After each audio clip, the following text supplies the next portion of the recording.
একদিন এক বনের পশুদের মধ্যে মেসেঞ্জার গ্রুপ চ্যাট হচ্ছে।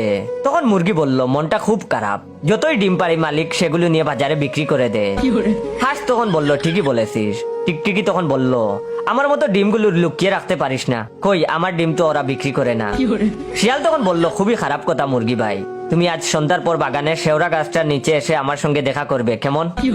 কুকুর তখন বলল, শিয়ালের কথায় কান দিও না মুরগি ভাই, বেটা এক নম্বর দান্দাবাজ। বিড়াল তখন বলল, ভাগ্য ভালো যে আমি ডিম পারি না।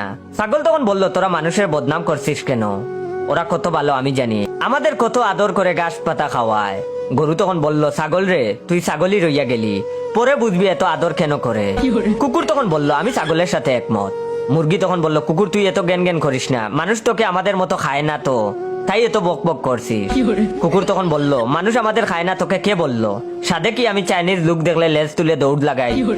তখন হঠাৎ করে কচ্ছপ মেসেজ দিয়ে বলল, হাই গাইস, আমার আসতে একটু দেরি হয়ে গেল, কেউ কিছু মনে করনি তো? এটা শুনে হায়না বলল, তুই তো এমনিতেই দিরুস, সেটা আমরা জানি তো, মনে করার কি আছে? তখন হাতি বলল, হায়না ভাই এটা কিন্তু ঠিক না, তুমি একটু জুড়ে দৌড়াও বলে অন্যদের গতি নিয়ে হাসাহাসি করবে। কচ্ছপ তখন বলল, আমি দিরুস কে বললো? ভুলে গেলে যে খরগোশকে দৌড়ে হারিয়েছিলাম আমি। তখন খরগোশকে মেনশন করে বলল, খরগোশ কই কিছু বলছো না যে? জিরাফ তখন বলল, খরগোশের মোবাইলের ফোনে নেট প্যাকেজ শেষ, তাই চেটে আসতে পারছে না, তোরা কেউ ওকে একটু এমবি ধার দে। সিংহ তখন বলল, আমি বনের রাজা, অথচ আমাকে ছাড়াই তোরা চ্যাটিং শুরু করেছিস, কোন আক্কেলে? এটা শুনে হাতি তখন বলল, উল্টাপাল্টা কথা বলে আমার মেজাজটা গরম করিস না, নইলে তুলে এমন আছাড় মারবো যে রাজাগিরি ছুটে যাবে। কুমির তখন হি হি করে হাসা শুরু করলো, আর বলল, হাসতে হাসতে চোখে জল এসে গেল। বানর তখন বলল, তবে তোরা যে যাই বলিস, আমার মোবাইলের নেটওয়ার্ক কিন্তু তোদের চেয়ে স্ট্রং। বাঘ তখন বলল, তোর নেটওয়ার্ক স্ট্রং আর আমার দাঁত স্ট্রং, গাছ থেকে নেমে আয়, প্রমাণ দেখাচ্ছি।